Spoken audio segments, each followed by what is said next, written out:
I've been obsessing over this wild project in the Saudi desert. It's not just a city, it's a $500 billion bet on the future. A 170-kilometer-long metropolis rising from the sand, promising to revolutionize how we live.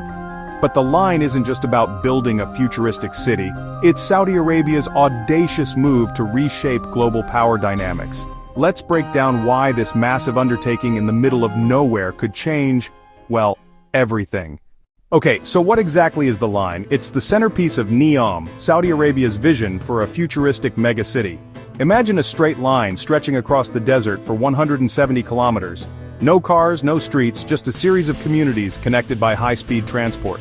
It's designed to house 9 million people in a space with a footprint barely larger than most airports. Wild, right? This isn't just some far-off concept. Saudi Arabia is pouring $500 billion into making this a reality. That's more than the GDP of many countries. They're not just building a city, they're trying to create a new model for urban living. Think renewable energy, flying taxis, and even a fake moon. It's like someone took every sci-fi movie you've ever seen and decided to make it real. Now, you might be wondering, why build this massive project in the middle of the desert? It's not just about creating a cool city. This is Saudi Arabia's big move to diversify beyond oil.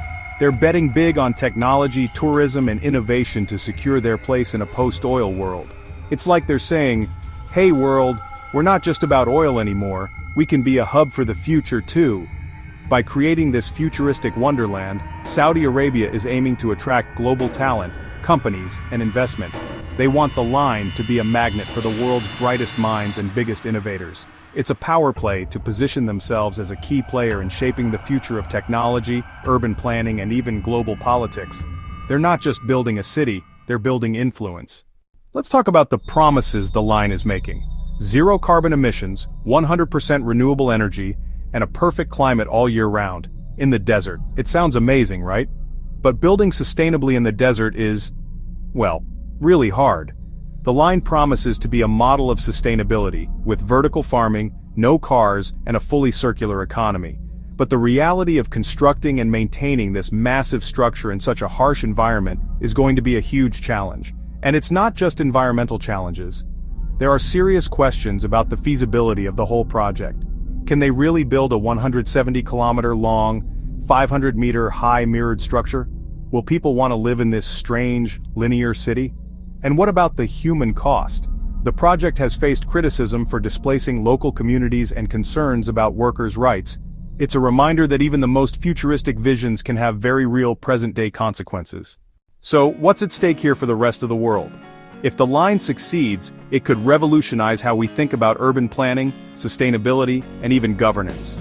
It could be a model for dealing with climate change and overpopulation. But if it fails, it could be one of the most expensive and visible failures in history. We're talking about a project that could influence global investment patterns, technological development, and even geopolitics. But maybe the most important thing about the line isn't whether it succeeds or fails, but what it represents. It's a symbol of the massive changes our world is going through. Climate change, technological revolution, shifting global power. The line is an attempt to address all of these in one audacious project. Whether you think it's brilliant or crazy, the line is forcing us to think big about our future. And in a world facing huge challenges, maybe that's exactly what we need. As we watch this audacious project unfold, we're left with big questions. Can we really engineer our way out of the challenges facing our planet? What price are we willing to pay for progress? And who gets to shape the cities of the future? The line isn't just a bet for Saudi Arabia, it's a challenge to all of us to think differently about how we live, work, and build our world. Whether it succeeds or fails, the line is drawing a new path in the sand. The question is, are we ready to follow it?